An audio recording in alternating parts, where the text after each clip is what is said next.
Today on the Diz List, we count down the top 5 ride surprises at Walt Disney World.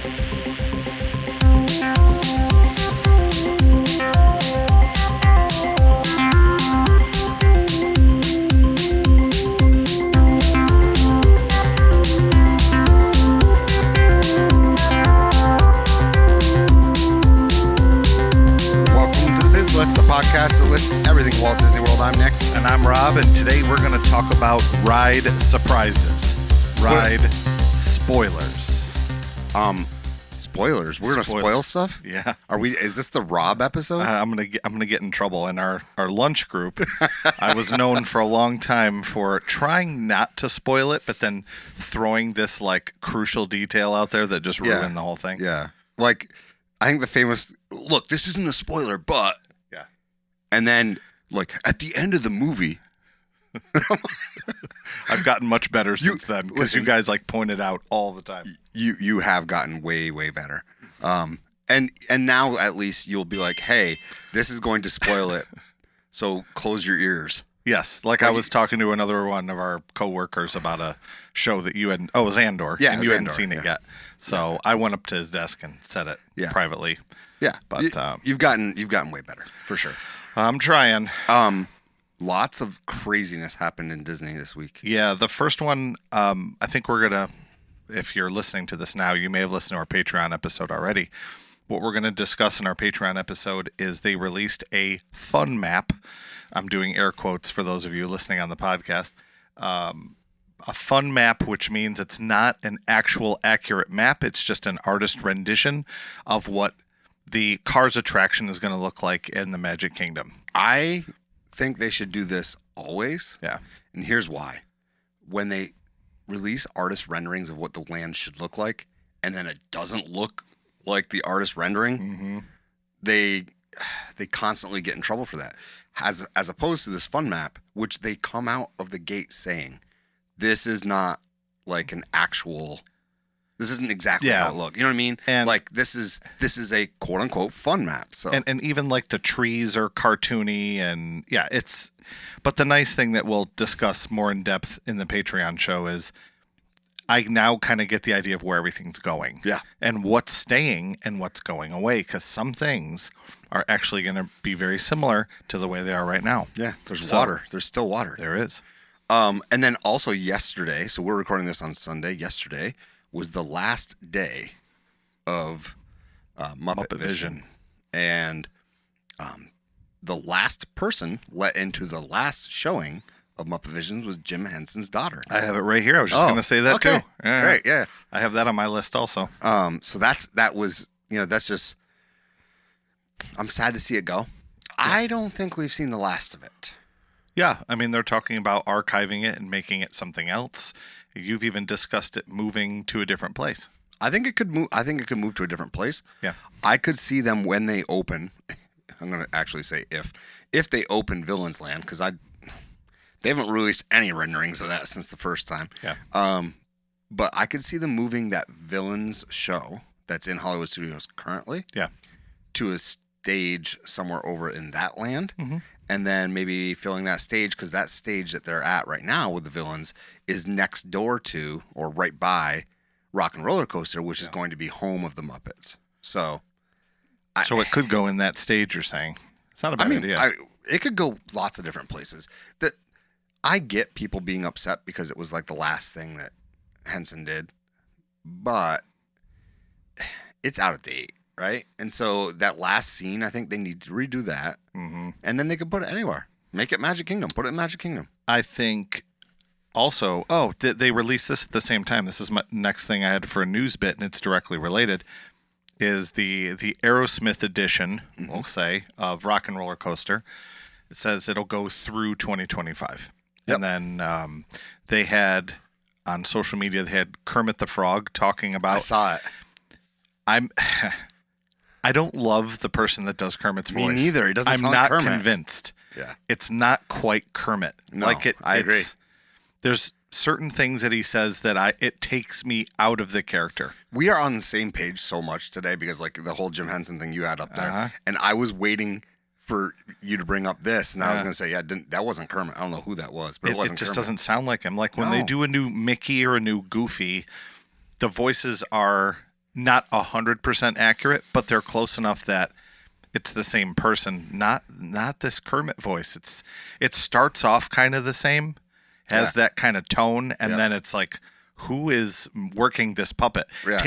But the key is taking you out of that fact that it's a puppet. Well, the fact that I'm now thinking About the voice about and the who's voice. doing it. Right. Because when Jim did it, you Right. never thought it was a person. You just thought that is this character, Kermit. Yeah. Yeah. And they did mention that it was 2026 that they would be moving there. Yeah. I wonder how long that's going to need to be shut down. Not very long, because they could film the show. The pre-show is all film. Well, you could film that really quickly. In fact, I think they probably have footage like that because we've seen pictures. Yeah. Right, of them behind that soundboard. And they just did that show with, I'm assuming it's going to be Dr. Teeth and the Electric Mayhem. At least is going to be a big part of it. I would assume. And they just did that show. So they have those actors and those puppets ready to go. It's not like they have to dig them out and dust them off. I have another wild one that I don't know if you saw. I don't know. Okay. You're looking at my list here. Are you familiar with the band Yellow Card? Yeah. Okay. I'm not a huge fan. They're okay. No, they're okay. They're rock band. Early But 2000s, kind of, right? Yes. The singer of Yellow Card, although they're still an active band, has this project called Jedha, which it's a Star Wars reference. Yeah. And him and his partner, some guy named Ryan, I don't know who, they did the score for the Starlight Parade. What? The singer of Yellow Card. Yeah. He posted it on his social media. I had no idea. Yeah. Huh. Yeah, and it's from him. So this is not like just a news bit that I read somewhere. He came on and said how happy he was. He apparently lives in Orlando. He's from Orlando, and he grew up watching the electrical parade. So he was honored to be able to do music for a nighttime parade, given that's been part of his life growing up. Isn't that cool? That's very cool, actually. Yeah. So you I can would've look that up. I would never have guessed that. Yeah, I saw that this weekend too, and I thought, that's really cool. I don't know how many people know that. Yeah. I'm trying to think of what Yellow Card is. One huge single that you guys would know. I can't think of it off the top of my head. No, me neither. Again, I don't dislike the band. I'm very happy to tell you when I don't like a band like Aerosmith, but Yellow Card is they're fine. Yeah. They don't bother me. Nondescript. No. Typical like one hit wonder 2000s, early 2000s. Like that band or Tonic or like those bands are all kind of, Tonic. remember that? They were all kind of around the same time. Yeah. Yeah. Anyway, yeah, they're pretty decent. And we have just under a month left to enjoy Tom Sawyer's Island. Yes. So I won't get there in time. I'm going this summer. I won't be able to see it. I will get to go on the last rock and roller coaster if I get a chance to go over there. We're still figuring out where we're going to go and what days. So Yeah. We are going to have a longer show today because we do have a top 5 in the traditional sense. So we're going to head off to the halftime show, which is always brought to you by our patrons over on patreon.com/DizListPod. We'll see you after the break.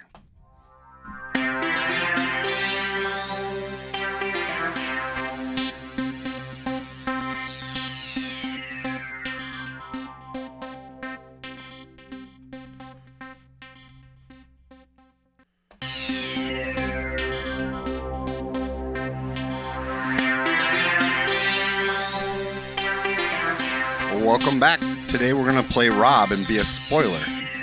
oh yeah. So, when Rob says he spoils stuff, he now gives a warning. Yes. Okay. And this whole episode is. So I'm going to tell you now, Yeah. if you don't want to know, if you've never been to Disney and you don't want to be surprised, then peace out. But there are also people, Nick, who and I'm not saying To know ahead of time. Yes, they like to know ahead of time. Like for example, when Nick and I made our family trips together, we went to go for the first time on Guardians of the Galaxy, and we wanted to go in completely blind. We didn't watch any Right. videos. We kind of knew that they were going to play songs like that. That stuff's hard to avoid. Right. But We didn't watch a single ride through, No, though. and we did that on purpose just to be surprised. But- and I got to do that with Tiana. You didn't. You saw it. Yeah, I saw But it. I was surprised. I only saw one little thing on Tiana's, but that was pretty cool too. Yeah. Look, we understand that if you're watching this, you probably are a Disney fan. You've probably been to Disney.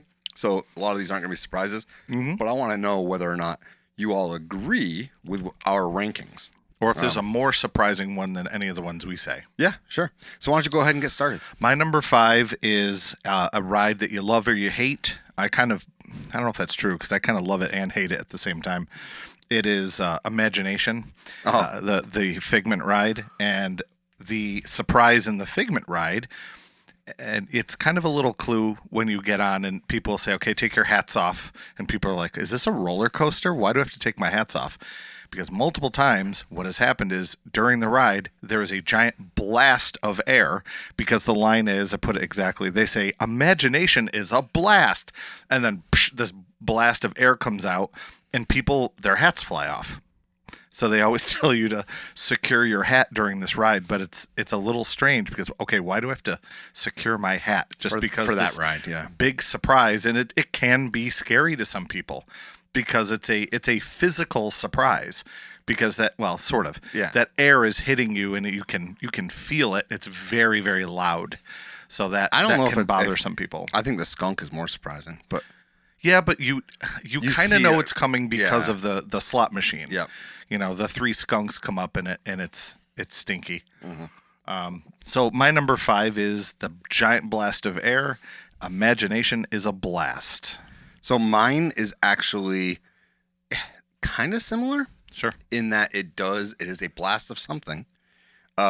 So the first time that I watched PhilharMagic, when all of a sudden you're blasted with the smells. Yes. I was like, what the heck? It's a great surprise. And if you're not aware of how Disney does stuff, you kind of start being like, am I just imagining that because I'm looking at a pie? Am I just imagining Thanksgiving dinner right now? But you're not. It's actually pumped in. So I would say that's a good surprise there.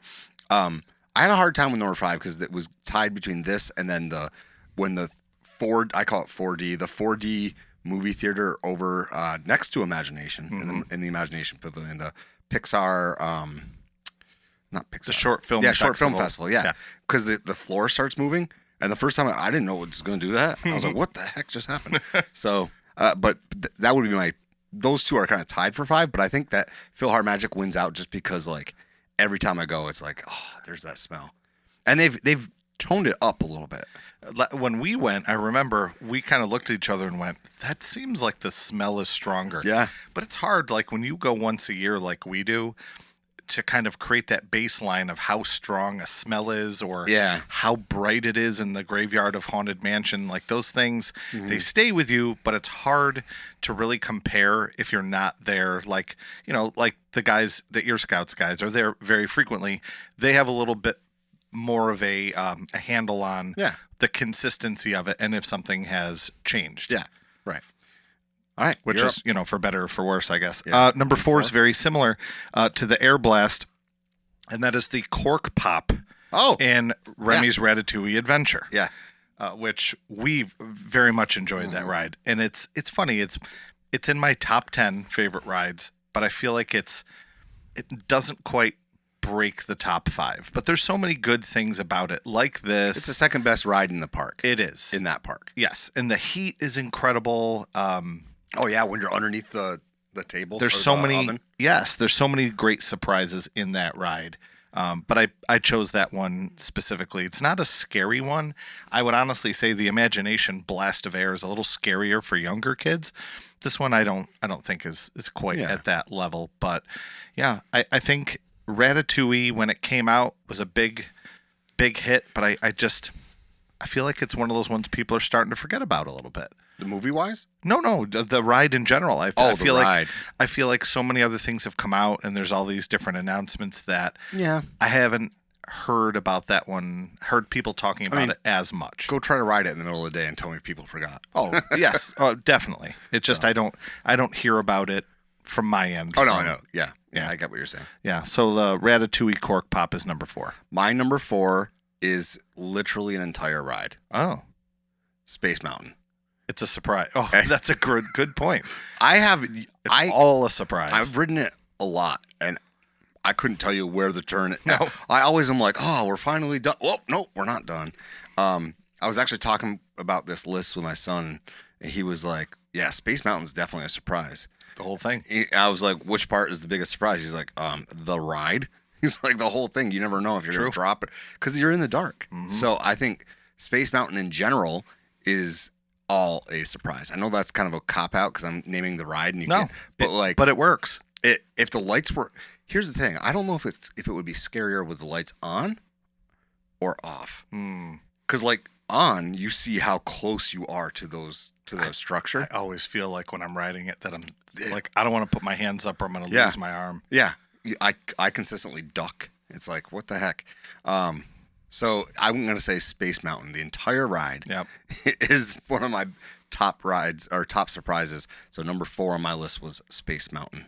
My number 3 is, it's a ride that I think if they were to start and do this ride from scratch, it wouldn't have this surprise element at all. And it's the Frozen ride. And in the Frozen ride in Epcot, it's an overlay over top of Maelstrom, which was the original ride there. And part of that ride is you go backwards. I really don't think for Frozen, this ride for kids, that they would incorporate a backwards part, but it works really well. But it's a crazy surprise. In the scene, right? Mm-hmm. Where she then throws her arms up and says, let it go. And you go backward. It works. It 100% works. And the fact that they clearly, because it is an overlay, clearly but scripted the timing and everything, right? They didn't script the song because the song already existed, but they scripted the timing and the gestures of the animatronic to fit the ride.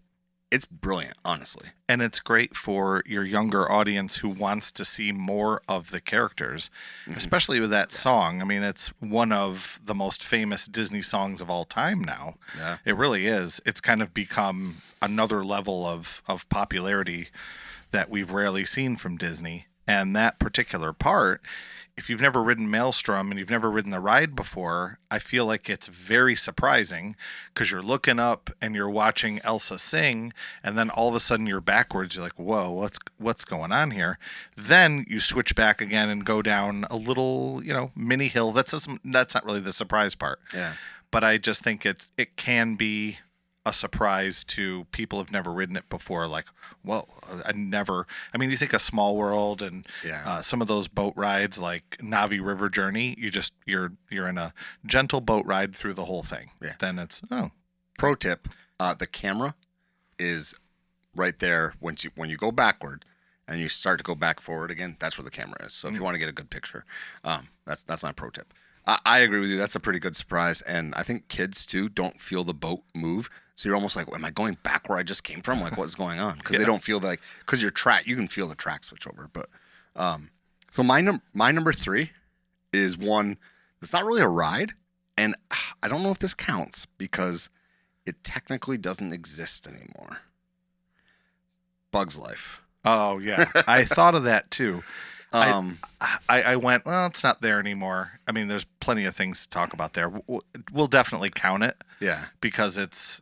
But it's like, even still, like I went in there this summer, which I don't do it every trip, but I was with my brother and my sister-in-law. We're like, oh, let's do it because it's going to be going away. But I don't think you knew it was going away at that point because I think they announced that in August. But either way, you probably knew it wasn't. Well, way, you probably maybe not. Yeah. You probably brought your brother and sister-in-law in there just to kind of mess with them because they don't know what's coming. No, and like you don't say anything, and all of a sudden because it's all a of a surprise. sudden the bugs start. Well, and that's why it counts. Yeah, and it's like on your back and on and you get squirted at one point with the water. Yeah. And then you get the spiders. So there's a lot of good surprises in there. Although they're okay for me. Kids, it was scream. Yeah. Yeah. Like there are kids that would leave there traumatized. I've never been on that ride without hearing like a child screaming. Yeah. So I know it's no longer there. I know it's no longer something we can really enjoy. Mm-hmm. I hope there's some sort of element of surprise in Zootopia when they bring Zootopia in. Probably. I'm not sure how they could do it, but they could do something similar because there's bugs in Zootopia too. I feel like that Zootopia attraction coming in there is one of those things where I really, really can't even guess. I don't know what the heck they're going to do. I can't. I couldn't even tell you a guess other than maybe they have an animatronic of Judy Hopps or something. That's no idea. Yeah. Maybe Clawhauser. nothing. Maybe it's just a movie. That could be possible too. I hope they don't cheap out. I hope they go big. So yeah, don't number know. three, Bug's Life. I have no idea.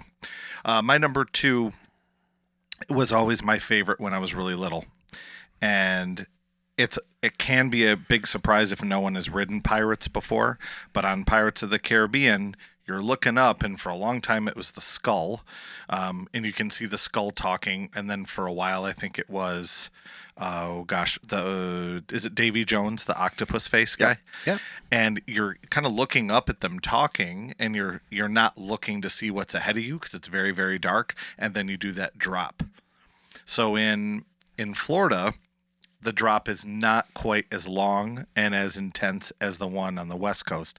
The West Coast has 2 drops because the purpose of it originally in Disneyland was to go down under the railroad tracks. You had to go underneath it, so it needed to go down. It couldn't stay on one level. And that's kind of the same reason why the Haunted Mansion has the stretching room. They need to get you underneath the railroad tracks. In the West Coast. On the West Coast, Yeah, right. yeah. So in Disney World, the stretching room doesn't really have a purpose. It's just kind of the same thing, but you don't really go down a floor. And then in Pirates, on the East Coast in Disney World, there's just one short little drop. And then at the end, you kind of go uphill when you see Jack Sparrow there. But that can definitely be a surprise for people if you don't know what's coming and you just think this is going to be this leisurely boat ride. Only thing that really gives it away is you can hear like the water rushing. Yeah. And you're like, what's that? That sort of gives away that something is about to happen. But if you're looking up and you're paying attention to either the skull talking or whichever character is up there, depending on when you've ridden the ride, that's kind of when you're caught off guard and you go down. Yeah. So I love that. Always have since I was little. And it's very, very exciting. And as much as I like a ride like Haunted Mansion, really aren't a lot of like big surprises. Stuff just kind of happens. And I think that's probably for a reason, because if Haunted Mansion had a lot of scary surprises, I don't know if it would be really great for kids. I don't know. Yeah, I mean, the most surprising thing you get is a zombie head sticking out from behind a gravestone. But yeah, no, I agree with Pirates that you don't expect there to be a drop there. Yeah. Because it is just like a boat ride. You know what I mean? And I think even more so in California, because like you're going through a restaurant and it's like, oh, blah, blah, blah. It's this nice slow, and then all of a sudden you're dropping. Surprise. It'd be like if they put a drop on Tres Caballeros. That'd be kind of... maybe that's what they need to add now in the future. Let's do it. So my number 2 is also a drop, and this drop is one that I definitely did not know, and nobody told me any different. And Rob didn't spoil it for me. He just said, you wait, because he was on it first. And that is the drop on Rise of the Resistance. Oh, yeah. Yeah. So for those of you who don't know, you're in a trackless, like a trackless vehicle, and you're going along, and then you get picked up. And like, you kind of almost forget that you've been picked up, that you went up that floor, right? Yeah, because you're in the elevator when you're looking at the AT-ATs. Yeah. And like you see John Boyega. Yep. So you see Finn, Yep. and then you go up, and you like by the time you get dropped, you almost forget that you had went up a floor, and it is like a drop. Yeah, it's significant. To the point where the first time I did it, I was like, "Whoa, what the heck just happened?" And they pitch the vehicle a little bit too, because you go into that like area where they like lock you in, where you're looking at a screen and they're gonna drop it, and then like it gets pitched up. So it's just if you really think about it, that part besides the drop is very similar to Mickey and Minnie's Runaway Railway, because it's a trackless ride and everyone kind of goes into their own nook. Yep. And by nook I mean almost like a closet with no door, where everyone goes in their own closet, and inside there is where you watch your own little video in there. But I mean, Ratatouille's like that too. Yeah, that's true. That's true. So there's a lot of them, because that's kind of what they do with the trackless rides now. Yeah, that for me it was definitely a surprise, and I didn't know. You had said, "Hey, you wait, let me know what you think." Yep. And even on a bad day, even when that ride maybe isn't working at its best. It's in B mode. I love that drop. It is. It's a great ride. Yeah, So, I mean, there's only one other drop, and it's in the same park that's similar to that, and that's Tower of Terror. yeah, and you know that one's coming. Yeah, and Tower of Terror, not when I get to my number one here, Tower of Terror, it's not really on my list because the whole time you know exactly what's going to happen. Right. I mean, walking up to it, you hear nothing but Right. screams of people going up and Right. down. So if you're listening and you're saying, well, what about Tower of Terror? That's such a surprise because it's randomized when you're going to go up and down. Sure, but that's the whole ride. You know the whole, and again, you can use that same argument as Space Mountain, but like it's, I don't know. I don't consider that something that is a surprise and a shock. No. Because you're just up and down, up and down. Yeah. I don't know. I mean, I don't put that one on what's my going list. Yeah. I just don't. My number one and my most favorite of all the surprises on the rides, and I loved this the first time I went on it, is Expedition Everest. When you get to the very top and the ride kind of starts a little bit and you think, oh, cool, this is a fun little roller coaster. And it stops. And then it stops. You go straight up. The track has been destroyed. Yeah. You see the Buddhist prayer flags and the little hair ties everywhere. And it kind of stops and you're like, what is happening? What is this ride? I don't understand. And behind you, what's happening is the track is shifting. So you go from where you're not released back where you came from. You're now released into this new track and you go backwards inside this darkened plunge. And I've had multiple people I've ridden with, my daughter was one of them, asked if you go upside down in there because it goes so fast and it goes so hard in the dark that you're kind of like, oh my God, did I just go upside down? Yeah. It kind of feels that way, don't you think? I think that it is deceiving. It Yes. is. Yeah. And like when you think about the fact that you start the ride going forward, you finish the ride going forward, but in between there, you're also going backward. It makes this ride so unique. Yeah. I don't know there's another ride. Like I've gone backward. So Six Flags has this thing called the Boomerang, right? Yeah. It was like in all of their theme parks, I think. You're talking about the one in Buffalo? There's one in Darien Lake. There's one in Lake George at Great Escape. But it's called the Boomerang, right? And that one, you go up and they drop you, and you go back through, and then you're back where you started, right? So it's not for like that one. You're on the same track the whole time, but with Everest, you're not. With Everest, you're like you're going forward. They stop you. They switch tracks. You go backward. You get stopped, and it's like, oh, look, there's Yeti. Like you see that shadow, remember? Yeah, right. And then you go. It's the projection, the and cartoon. And then you go forward, Yeah. and it's like, so the changes of direction, it means that there's twice as many good seats, in my opinion, on that roller coaster than there are on any other roller coaster. Because I'm a guy who likes the back seat on a going forward roller coaster because you get whipped, you're going faster. Yeah. And on this one, being in the front is equally as cool because going the backward part makes it that much better. Well, and how many roller coasters, and I'm sure there's more than one, but there aren't many roller coasters that have a definite like story arc. Think about it. Yeah. Yeah. There's multiple things that happen throughout the ride where it's not just one thing on the track. I'm going to find the Yeti. Oh no, I think we might have found the Yeti, but not the Yeti we want because this guy has torn apart the track. Yeah. We got to go away, so we're going backward. And then it's like, oh no, there he is. He's ripping the track again. As you're paused again. Yeah. Then you go down the plunge. You get your picture taken. Yep. Yeah. And you see Disco Yeti. Yeah. Finally. Yeah. Like, you're right. I don't know. Roller coasters don't usually have, like you say, a story arc. No. Yeah. That's usually saved for the dark rides. Yeah. Yeah, that's a good one. I didn't even think about that. So it's not on my list, but I wish I had thought about it. What's your top one? My top one is I know what it's going to be. Do you? I just thought of it. Okay. Yep. Did I mention it earlier? Because it's a really good one, and I should have put it on my list. I mean, I was going to say one that we didn't watch. Yeah. I was going to say Guardians of the Galaxy. Yes. That's why I said, did we talk about it earlier? Because we didn't watch it. We were surprised. So for me, that's a great one. I should have put that on my list. So for me, the surprise isn't even the ride. It's the pre-show. You're right. Yeah. And like we walked in, I can remember still the way that I still am like, like when I go in there with somebody new, I'm like, watch, pay attention to this room. Yeah, look around the room right now and see where we are. Look around the room. And then, like, now look around the room. They're like, what? Wait, how did that happen? Because, like, you're in a room, and then you are not in that same room. Mm-hmm. It is remarkably well done. Yes, like, absolutely stunning. That pre-show is one of the best. I would say it's not one of. It is the best pre-show at Disney. Oh, maybe that's a list. And it literally, when we did it, I can remember walking with you and going, what just happened? And we were both like smiling ear to ear, like, I can't believe this. This is so cool. Yeah. And we hadn't even gotten on the ride yet. Right. And we were already just like full hook, line, sinker. You have me. You have me in. We are about to board a ship.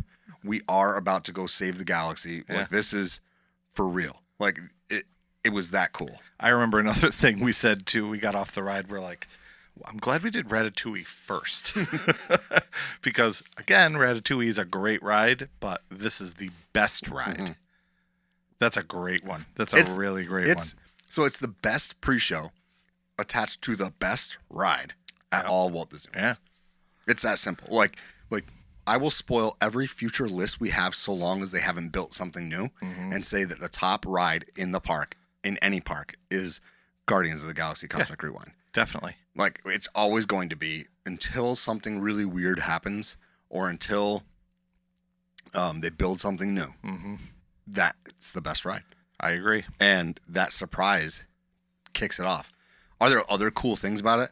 You know, my son mentioned yesterday when I was talking to him about the list, he's like, well, you know, in Guardians, there's the launch, there's when you get launched backwards. The reverse launch. The reverse launch. He's like, that's pretty cool. The fact that your cart moves and rotates, that's a surprise. He's like, really, you could say Guardians is full of surprises. And he's right. Yes. But it starts with the biggest surprise in that pre-show room. When you're in one room and then boom, the lights flash off, and you warp to a different room, and all of a sudden you're in a different teleport, room. whatever. Yeah, that's got to be my top.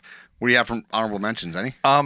This one is not at a Disney park, but it made me, and I had to look up the name of it because this is not part of a Disney park, but it's probably one of the times I've had the biggest surprise at a theme park. And this is at Busch Gardens in Virginia. Okay. We went a couple years ago for spring break, and we went on this ride that it was kind of themed to like German racing. It's called Verbolten, which is a German word. Yep. So we're on the ride, and we're just like a regular old roller coaster, nothing crazy, nothing weird. And then we go into this, I want to call it a barn, is the closest thing I can think of, right? Okay. So we come in this barn, and your car moves forward, and you kind of hold for a minute. And we didn't know what to expect. Like, oh, maybe it's another launch or something like that. We're just sitting. Then out of nowhere, we drop one story down. Bang! Like, it is like, we were like shocked because we're just sitting on this regular old track, and then we fall down.